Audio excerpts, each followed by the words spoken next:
The carbon and energy imperative. Until recently, carbon emissions were treated as an external issue that companies ignored. But today, with widespread awareness of climate change, they now need to account for their impact on the environment. Several related factors can affect a company's value in a carbon-constrained world. First is the regulatory complexity with expansion of global regulations. Despite the regulatory uncertainty about a global policy on climate change, there are increasingly complex regulations at local, regional, and national levels, rendering global compliance management a nightmare. Studies show that many violations cause no environmental harm whatsoever. Thus, a non-systematic approach dramatically increases the rate of non-compliance and risk. A second factor affecting a company's value is its exposure to uncertain carbon prices. Carbon price estimates range from $20 to $70 per ton. According to a recent study at $20 per ton, the S&P 500 would collectively pay $54 to $72 billion annually. At $60 per ton of emissions, an estimated 15% of total cash flow would transfer from high to low emission companies. In carbon-intensive industries, the transfer could be up to 90%. The third factor is the significant potential for operational efficiency with energy and cost reduction across the entire value chain. For example, by redesigning their hamburger helper package, General Mills reduced paper fiber usage, trimmed GHG emissions by 11%, and took 500 trucks off the road. Lexmark redesigned certain packaging to save 52% of the energy required to produce it.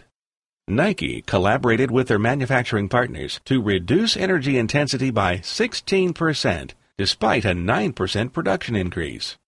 Within production, Valero saved $120 million in energy cost in 2009, using SAP to visualize and monitor energy information across the organization.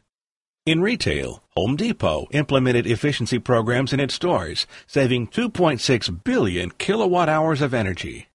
In shipping, Walmart expects to save 300 million and 670,000 tons of CO2 annually with fleet efficiency and optimized routing. Walmart and Home Depot increased sales by promoting more energy efficiency and climate-friendly products. DuPont reevaluated its entire value chain to save an impressive $3 billion by reducing GHG emissions and energy use. The fourth factor is brand image. Increasingly, more stakeholder groups demand credible transparency of companies. The first stakeholder group includes government regulators as well as PR-savvy global watchdogs like Greenpeace. Even the SEC is influencing companies to disclose business impact due to climate change. Corporate stakeholders include customers, suppliers, and employees. For example, companies like Walmart and IKEA are strongly influencing their supply chain to reduce their carbon footprints, while more people prefer to work in environmentally friendly companies. Financial stakeholders include investors who evaluate carbon disclosure project reports, lenders with new underwriting policies, and insurance companies with higher premiums in response to such risks. Lastly, more press and consumers hold companies completely responsible for environmental harm. It's no surprise, then, that 80% of global Fortune 250 companies voluntarily disclose their carbon and energy performance. However, companies struggle to keep up with a complex array of reporting frameworks, be it global regulatory reports, voluntary registries, or disclosure programs, such as the Carbon Disclosure Project or the Climate Registry, sustainability reporting frameworks like GRI, supply chain questionnaires like Walmart, or a company's own corporate annual reports. The fifth factor is the potential opportunity for new growth.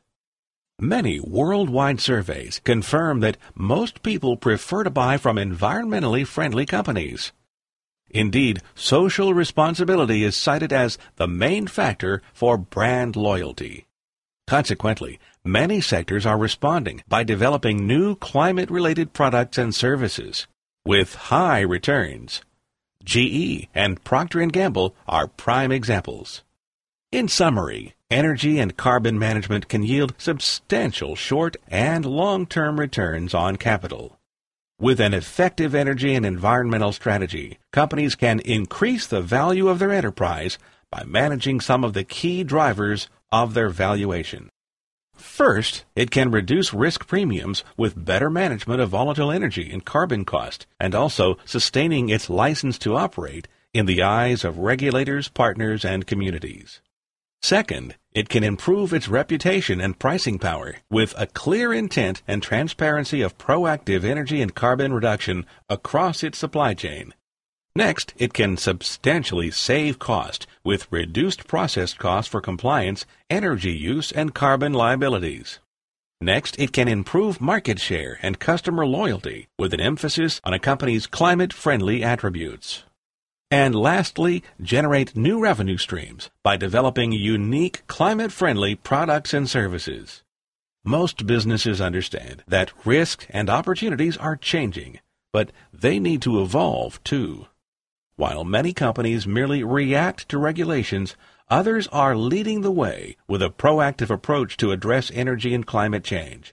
The road to maturity begins with managing transparency and then addressing cost and risk reduction.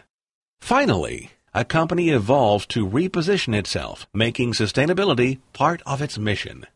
In this stage, a company reassesses its business model, redesigns its product portfolio, and reconfigures its value chain by internalizing energy and carbon concerns in all decisions.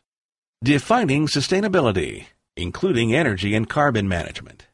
Essentially, it's managing short and long-term profitability by addressing the opportunities and risks of the financial, social, and environmental impact.